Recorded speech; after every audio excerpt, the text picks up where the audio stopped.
Hello everyone, कैसे आप लोग।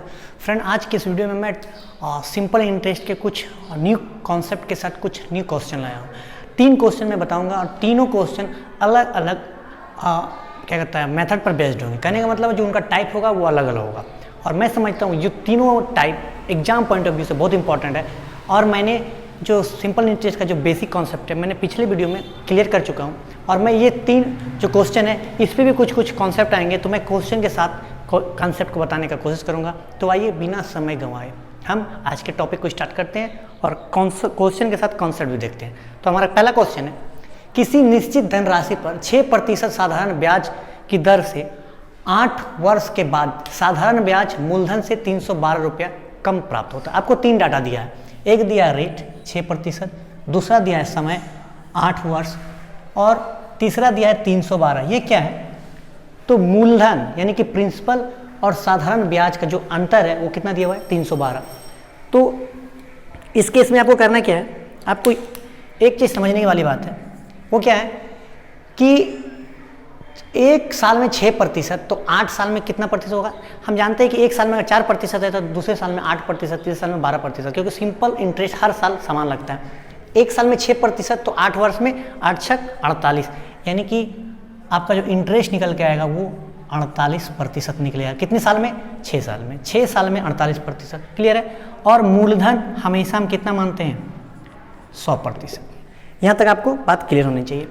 48 कहाँ से आया? एक साल में 6% तो 8 साल में 48%। मूलधन हम कितना मानते हैं? हमेशा 100%। और मूलधन से 312 रुपये कम प्राप्त हो। क्वेश्चन क्या हो रहा है? किसी निश्चित धनराशि पर 6% साधारण ब्याज की दर से 8 वर्ष के बाद साधारण ब्याज, जो साधारण ब्याज है वो मूलधन से 312 रुपये कम है।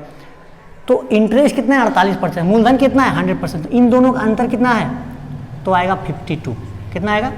52%। और 52 का ही वैल्यू कितना दिया हुआ है? 312। हम यूनिटरी मेथड जानते हैं। इंटरेस्ट कितना है मेरा? 48%। और 48% का मान कितना दिया हुआ है? 312। प्रिंसिपल हमेशा कितना होता है? 100%। तो यूनिटरी मेथड कहता है जो दिया है उसे भाग करना, यानी कि हमको क्या दिया हुआ है? 312 दिया हुआ है। 312 से जब हम 48 को भाग देंगे तो 1 का वैल्यू आएगा और उससे जब 100 से गुना कर देंगे तो हमारा टोटल अमाउंट निकल जाएगा। कटेगा तो काट देंगे। 48 छक 312 और 600 को 100 से गुना करेंगे, 6 को 100 से गुना करेंगे तो 600 रुपये हमारा क्या आ जाएगा? प्रिंसिपल। क्या हुआ? 48% बराबर 312 दिया है। क्वेश्चन बोल रहा है मूलधन हमेशा 100% होता है। यूनिटरी मेथड कहता है कि जो दिया है उसे भाग देना है। 312 में जब 48 से भाग देंगे तो 1 का मान आएगा और 1 को जब 100 से गुना करेंगे तो हमारा 100 का वैल्यू आएगा और ये हमारा आंसर हो गया। मूव करते हैं हम लोग सेकंड क्वेश्चन की ओर। सेकंड क्वेश्चन क्या हो रहा है? 4000 रुपये किसी निश्चित साधारण ब्याज की दर से 5 वर्ष के बाद 4800 हो जाता है। तो आपको ब्याज की दर ज्ञात करना है। क्या डाटा दिया है? ये 400 चीज दिया है ना, ये हमारा मूलधन है, प्रिंसिपल है। किसी निश्चित साधारण ब्याज की दर से दर आपको नहीं दिया है, वही आपको क्या करना है? निकालना है। और समय दिया है 5 वर्ष और 4800 हो जाता है, यानी कि ये क्या है? हमारा अमाउंट। यानी कि मिश्रधन दिया हुआ है, प्रिंसिपल दिया हुआ है और समय दिया हुआ है, आपको रेट बताना है। तो एक चीज़ आप समझिए, मूलधन मेरा कितना होता है? हमेशा 100%। मूलधन कितना होता है? 100%।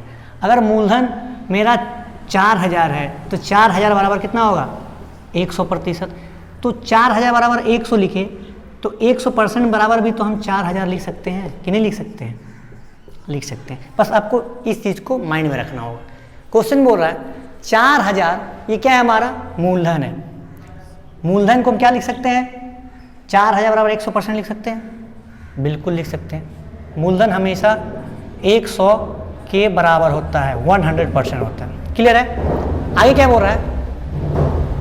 5 वर्ष बाद 4000 किसी निश्चित साधारण ब्याज की दर से 5 वर्ष के बाद 4800 हो जाता है। 5 वर्ष के बाद 4800 हो जाता है, यानी कि ये जो हमारा दिया हुआ है वो अमाउंट दिया हुआ है। कितना दिया हुआ है? अमाउंट दिया है। ये कितना हो गया? 4800।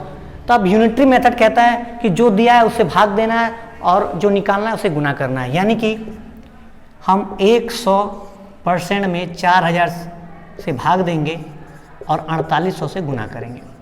बात समझ में आई? पहले हम क्या करते थे?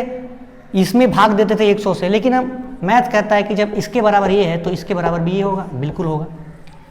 तो आप इसको भाग दीजिए, 2 0 2 0 कैंसल, फिर से 1 0 1 0 कैंसल, 4 से कटेगा, 4 एकम 4 और 4 दूना 8, 12 को आप 10 से गुना करोगे 120%। क्या आया? 120% हमारा क्या होगा? अमाउंट कितना निकल गया? 4800 किसके बराबर होगा? 120%। आपसे पूछा क्या है कि आपको रेट बताना है। क्या बताना है? रेट बताना है। तो ये मेरा कितना है? 5 वर्ष। एक चीज आप जान लीजिए, जब भी आप सिंपल इंटरेस्ट में, जो आपका सिंपल ये क्या है? 120 है ना, यानी कि हमारा जो मूलधन है वो कितना परसेंट के बराबर होता है? 100% के बराबर।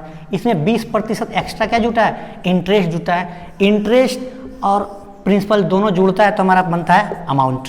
तो 20% क्या निकला है हमारा? 20% निकला है हमारा इंटरेस्ट। कितने वर्ष में? 5 वर्ष में। 5 वर्ष में 20%, तो हम 5 से जब भाग देंगे तो कितना निकलेगा हमारा? 4%। एक साल में 4%, तब तो 5 साल में 20% होगा। 5 को 4 से गुना करेंगे तो क्या आएगा? 20%। तो आपको समय दिया हुआ था, जब आप इंटरेस्ट में समय से भाग दे दोगे तो आपको क्या निकल जाएगा? रेट निकल जाएगा। और जब इंटरेस्ट में आप रेट से भाग दोगे तो आपको समय निकल जाएगा। ये दोनों आपको बातें याद रखनी है, छोटी सी बात है।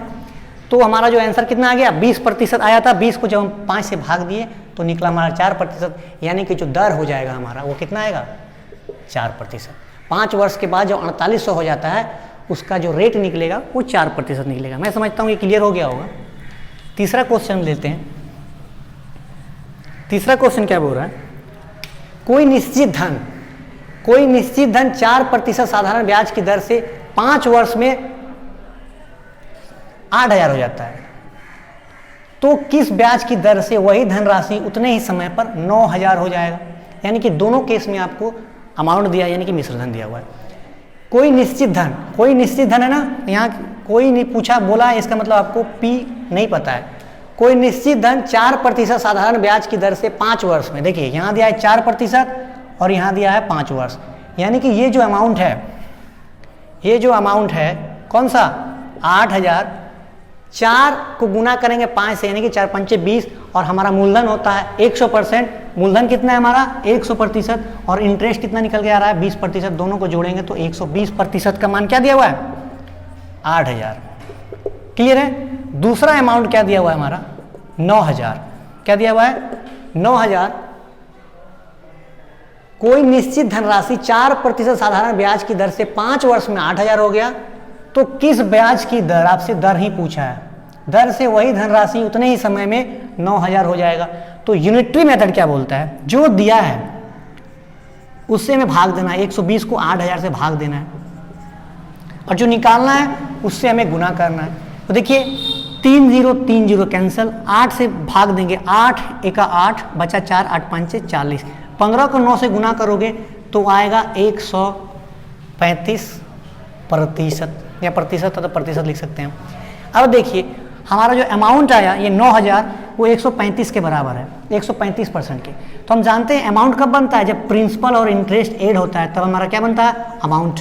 प्रिंसिपल हमेशा हम कितना मानते हैं? 100%। यहाँ है 135, यानी कि 100% अमाउंट प्रिंसिपल रहा होगा और 35% हमारा इंटरेस्ट रहा होगा। तो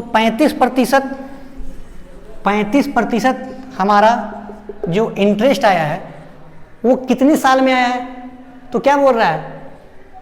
हो जाते तो किस ब्याज की दर से वही धनराशि उतने ही समय में, यानी कि समय आपका सेम है, यानी कि 5 वर्ष। अब 35 को जब आप 5 से भाग दोगे तो कितना बार में कटेगा? 7 बार में, यानी कि 7% आपका दर रहा होगा। कितना परसेंट? 7% की दर से 5 वर्ष में जो 9000 अमाउंट है वो हो जाएगा। तो हमारा रेट कितना निकला? 7%। आप एक बात हमेशा याद रखिएगा, जब आपको इंटरेस्ट दिया हो और समय दिया है तो आपका रेट निकल जाएगा, और जब इंटरेस्ट दिया है और रेट भी दिया है तो आपसे समय निकल जाएगा। कहने का मतलब जब 20% क्या दिया हुआ है? 20% आपको समझिए इंटरेस्ट दिया हुआ है, तो आप समय से भाग करोगे तो रेट निकलेगा, और रेट से भाग करोगे तो समय निकलेगा। ये दोनों एक साथ चलती रहती है। तो मैं समझता हूँ ये तीनों क्वेश्चन और तीनों अलग अलग टाइप के हैं, आपको क्लियर हुए होंगे। क्वेश्चन को देखिए, पढ़िए, समझिए और कौन सा कॉन्सेप्ट उसमें लगा वो आप नोटिस कीजिए। मिलते हैं हम लोग अगले वीडियो में कुछ न्यू क्वेश्चन, कुछ न्यू कॉन्सेप्ट के साथ। Thank you.